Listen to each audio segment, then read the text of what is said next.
Assalomu alaykum obunachilar. Men navbatdagi darvozamizda Dashnobodga olib kelib o'rnatdik.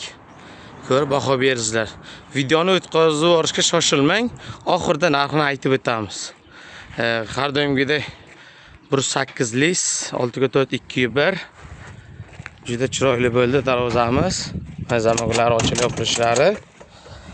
Kimga shunaqa darvozalar kerak bo'lsa, pastdagi nomerlarga telefon qilaverasizlar. Biz xizmatingizdamiz. Obuna bo'lish esdan chiqmasin. Xohlasa mana 3 tadan sharner, tepalari, taylar sheller. Shu videoni do'stlaringizga tashlab qo'ying. Qaysi do'stingizga shunaqa darvoza kerak bo'lsa, juda zo'r bo'ldi 5 shumka darvoza. Narxlari 1,5 milliondan qalin variantdan qilib beramiz. Kvadrati.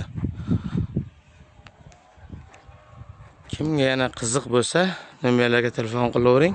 Qo'ldan kelgancha chiroyli qilib berishga harakat qilamiz. Yana bitta darvozamiz, boshqa joyga uстановка qilamiz. Xolos, men atrof baho ber. Dashnobodga o'rnatdik. Juda chiroyli chiqdi. Obuna bo'lish esdan chiqmasin. Qo'ldan kelgancha ishimizni yoritib borishga harakat qilamiz. Sifatli qilib berishga harakat qilamiz. Rahmat e'tiborlar uchun.